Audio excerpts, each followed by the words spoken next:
Hi guys, and welcome back to my channel. This channel is kind of a hot mess because it's all about my life, and my life is all over the place. Some videos are about teaching, other videos are vlogs about random things I do throughout my life. But on Instagram the other day, I asked what you guys wanted to see more videos of, and actually a good handful of you guys asked me to do like a first year teaching advice or like tips for first year teachers kind of video. So that's what I'm going to do today. And let me tell you, this was actually really hard because I'm only a fourth year teacher myself. So I can't say that I have mastered everything and that my classroom runs perfectly, but I can give you some advice, so take it or leave it. So what I did was I actually typed them all out on my phone so that I could have a talking point and that I wouldn't forget it, and this video would actually be helpful to some people. So what I'm going to do is I'm just going to go through each one and kind of explain it, maybe tell a story or two about why I think that, okay? Let's get started. Okay, number one.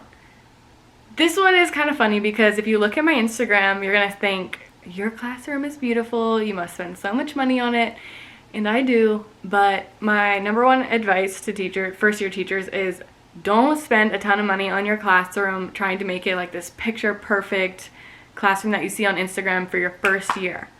Okay, it takes time to build up all those cool things in your classroom. Like the seating in my classroom, I did not pay for it all.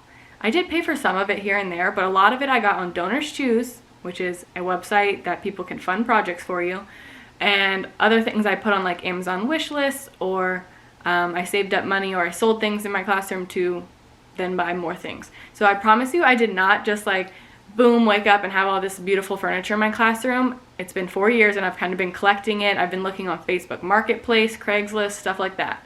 So don't go into your classroom and expect it to look beautiful.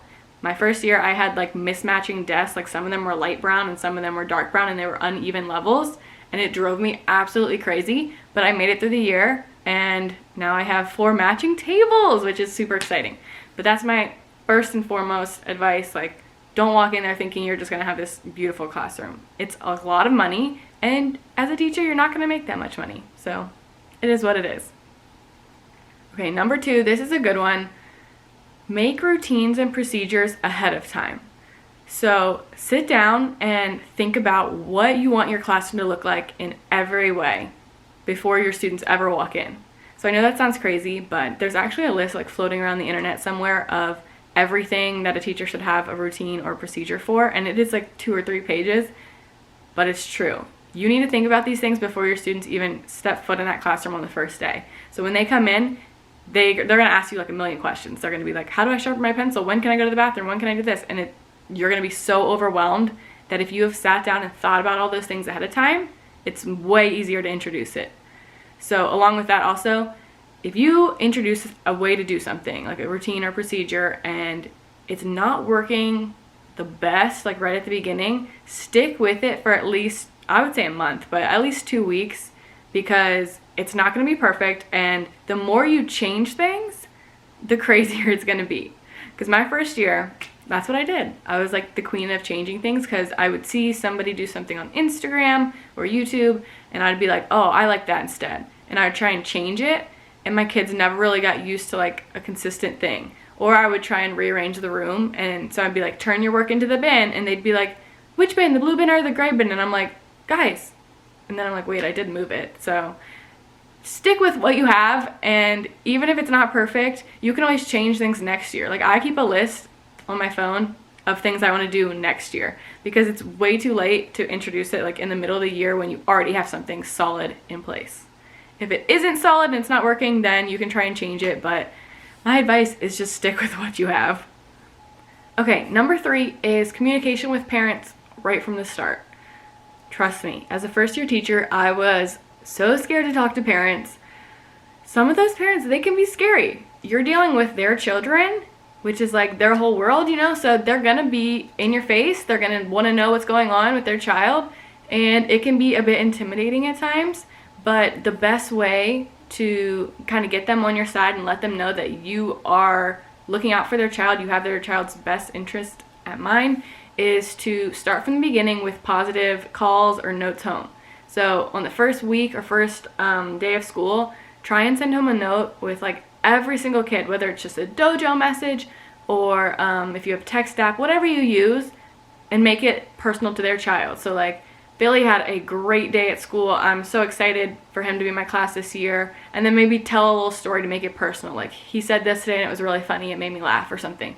Just so that right off the bat, they're like, okay, this person likes my child.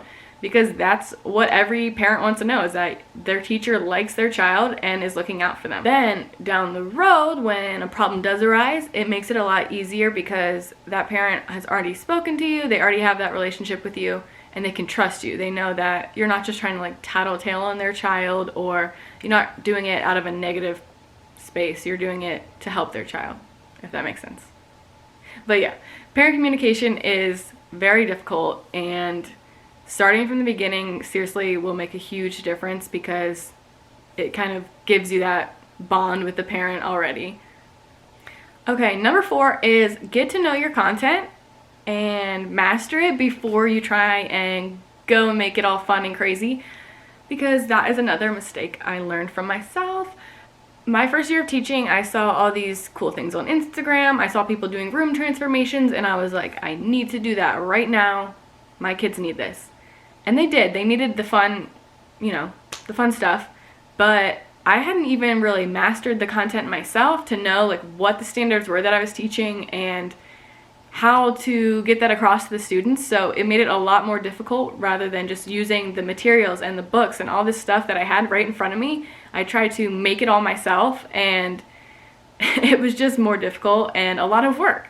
A lot of late nights like cutting and laminating stuff that I could just use from the book. But it did make it fun, don't get me wrong. I just think that the kids would have learned more, and it would have made me feel a little bit less stressed out if I would have known like I didn't have to be the world's greatest teacher like my first year, going crazy and making all that stuff. So yeah, master your content before you go crazy. That's gonna be the caption. Master your content before you go crazy. You know what I mean. This is another good one. I know I'm saying they're good ones because I came up with them, but this is something I need to do better next year, and I am going to be in my 5th year teaching. So, trust me, it's hard. Collect data as much as you can, because it is hard to get a child help when you don't have that data.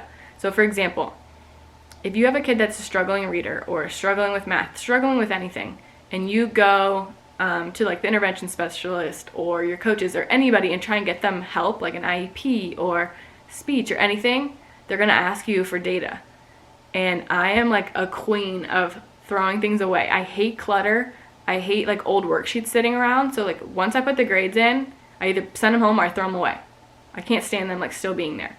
So next year what I think I'm gonna do is just have a folder or binder for each kid, and I'm gonna kind of make it their responsibility. So like when I hand them a paper, they have to go put it in their binder, because when I need that data and somebody's like, well, what do you have to show for it? Like how do you know he's behind in fact fluency or struggling with this? And I can go get that binder and just show them everything, because if you don't have anything, they're gonna ask you to collect data, and then it starts all over. So you have to kind of wait like a month or two. So if you want to get a child help soon, then you need to have that data already on hand.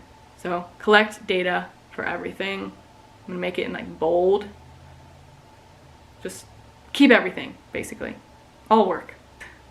Kind of one of my favorites, because it still took me a long time to learn this, and I've had to hear it from so many guest speakers and just different events that I've gone to.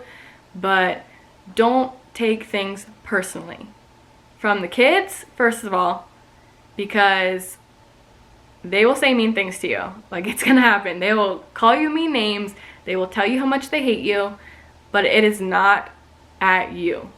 If you have a great relationship with a student, they might still say things like that. Like my first year, I had a few kids who I just felt like I had really good relationships with, and they still would write me hate notes. Like, I literally have a note from a child that says, I love myself, but not you.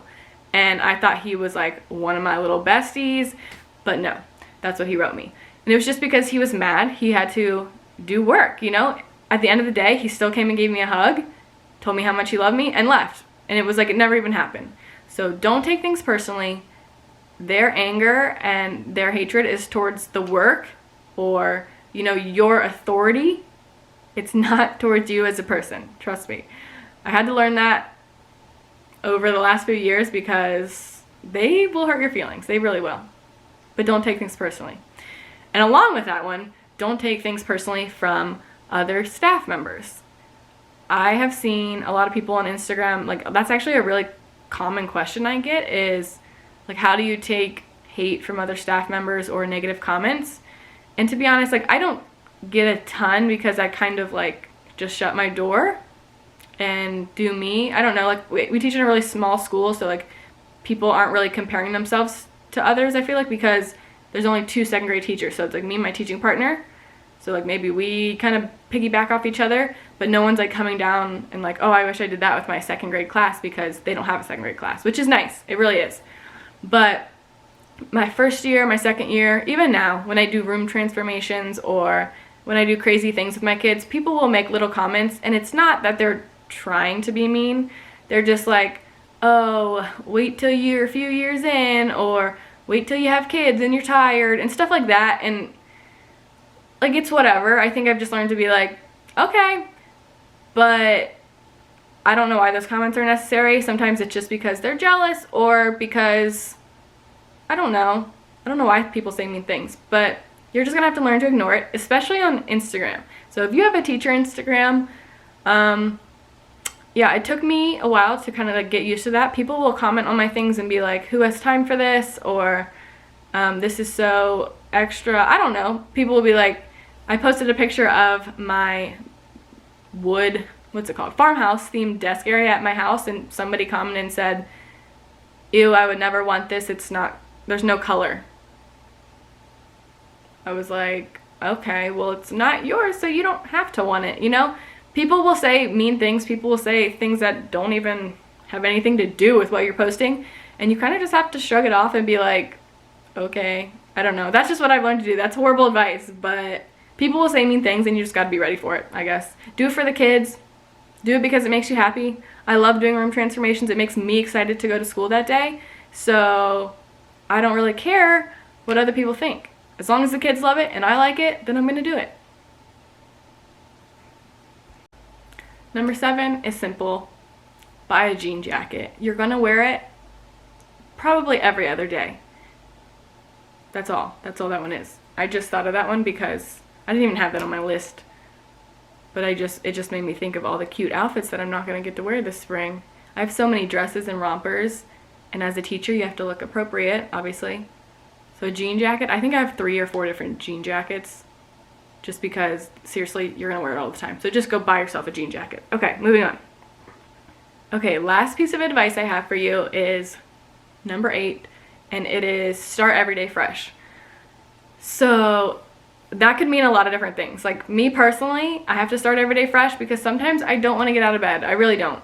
After a really rough day or a long week, like, it is hard to get out of bed as a teacher. It really is. It's not all, like, fun and games. It's not playing with kids all day. It's a lot of work.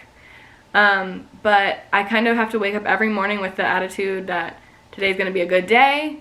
I need to put a smile on and do it for the kids because they're going through crazy things. You know, I don't know. I just feel like we have to be there for them, and that's why we do it. We do it for the kids. Also on this one, start every day fresh with each kid. So this is something I struggle with because we are adults and we don't think like children. So if I have a child who, you know, cusses me out or, you know, throws something at me and leaves the room and spends the rest of the day in the principal's office or goes home early, I don't know.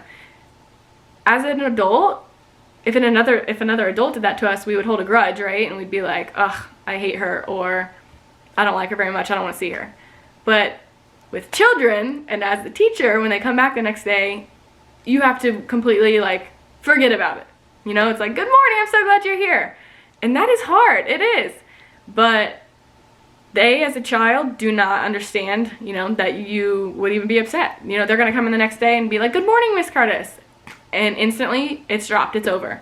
So what I've learned is, like, I don't even bring it up. I don't even mention what happened the day before because it's kind of like a trigger. Like, if a child comes in, it's a fresh start, it's a new day, don't mention the behavior like, oh, we're not going to have a bad day like we did yesterday, right? Because I wouldn't want somebody to say that to me. That's like when you come home and your husband's like, are you going to be grumpy like you were yesterday? And you're like, well, now I'm going to be, right? A child doesn't want to hear that. They want to hear that you're excited to see them and that it's going to be a great day, because hopefully it will be, right? So that's my last piece of advice, and hopefully some of these were helpful. I don't know. These are just the first things that came to my head last night when I was like, what would I tell a first-year teacher? So if you have any other advice or any other questions, you can drop them in the comments. You can message me on Instagram. But thanks for watching this video, and I hope you subscribe to my channel so that you can see my future videos, because I do want to make more videos just like this one. So thanks for watching. Bye!